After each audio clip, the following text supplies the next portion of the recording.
What's up? My name is Daniel, and in this video, we're gonna cover how to get 100+ tax planning leads every single month. And I have the unique perspective because I specifically work with tax planners to help them get more clients. So I'm gonna pull back the curtain and show you exactly what's working. And specifically in this video, we're gonna cover three things. First, the difference between a lead and a qualified lead.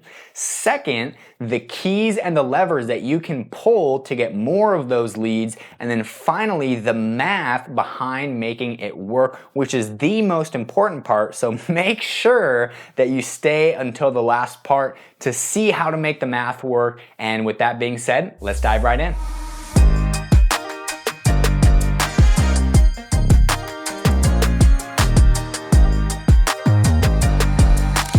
So the first step to understand is the difference between a lead and a qualified lead. I had somebody who came to me one time and was looking for help with their advertising. And I asked him, I was like, cool, so what are you doing right now? And he was part of some program that offered like an ebook that people can download. And he was getting leads for like $2, I think.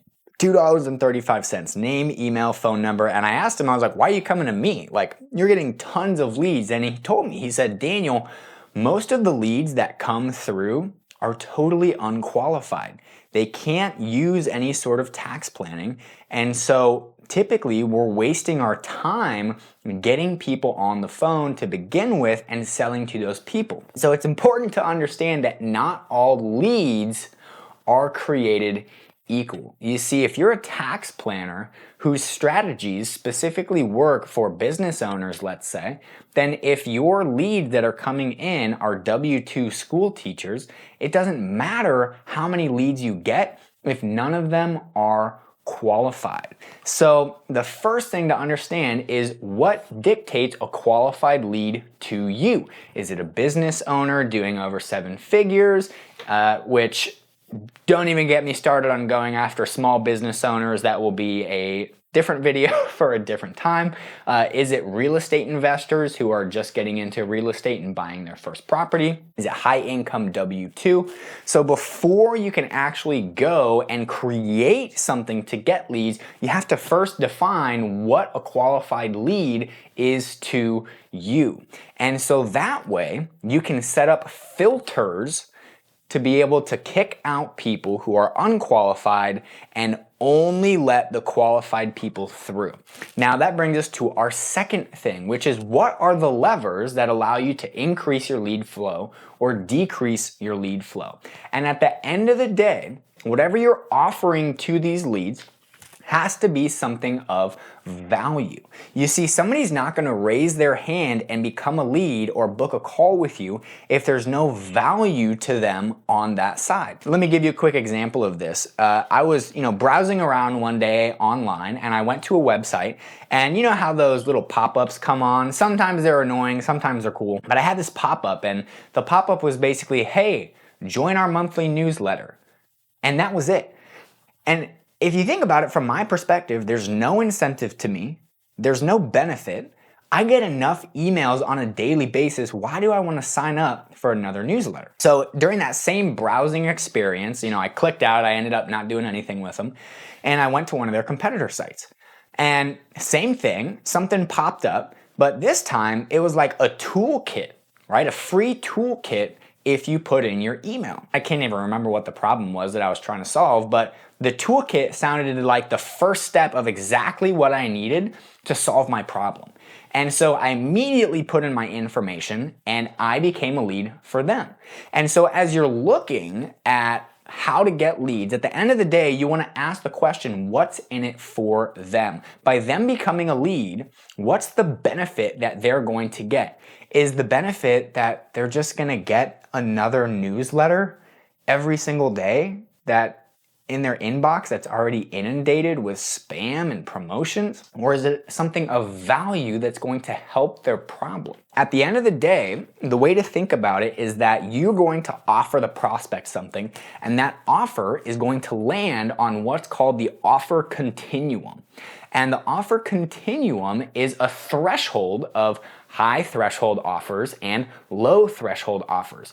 Now, a high threshold offer would be something that requires a lot of risk on the prospect's side. So this could be something like a free consultation or going directly for the ask. And typically with these types of offers, this is going to be the smallest amount of people opting to take the step for that offer, which is basically a direct pitch offer. Now, on the other side, okay, and again, it's a continuum, right? So you have low threshold offers, and low threshold offers typically are going to be something that they can download or is, something that's very useful, typically some type of free information. But with that being said, it's not a lot of risk on the prospect. Maybe it's just something that's their name and email, right? Maybe they don't necessarily have to go in and talk to a person in order to get that, but it's very low threshold and low barrier to entry while still providing a ton of value. Now, with that being said, we want to make sure that we're also getting qualified leads. So this is where you want to make sure that you have the correct filters in place to be able to weed out those unqualified people, or if they could be qualified maybe a year or 2 years from now, okay, you want to make sure that you're able to put them in the proper nurture sequence and development to develop that lead into a paying customer over time once they do become qualified. The third part is knowing the math behind the leads. So to give you an example, going back to the tax planner who came to me and was getting $2 leads, sure, he was getting a ton of leads, but after it was all said and done, he was getting a qualified booked call, because not all leads turn into booked calls. He was getting a qualified appointment for about $500 because one appointment, okay, he was getting $2 leads, and about 1 in 50 people would book a call. So he was getting appointments for $100. But 4 out of the 5 appointments were unqualified. That's a $500 cost per booked call. And so I told him, I said, we're getting our clients leads for $60, but all the leads are qualified, and 1 in 3 leads are booking a call. So although we're getting $60 leads, which on paper seems way more expensive than the $2 leads that he was getting, we weren't wasting time with people who were unqualified. They didn't even get a chance to hit the calendar. And because 1 in 3 of those qualified leads were booking, we were getting qualified booked appointments for $180 a pop. So if you look at him, sure, his lead cost was lower, $2 leads, but his qualified appointments were $500. Whereas for our clients, our lead cost was $60. It was higher, but our qualified booked call was $180 per booked call. So that's why it's important to do the math. And the best number to know is what's called your client acquisition cost.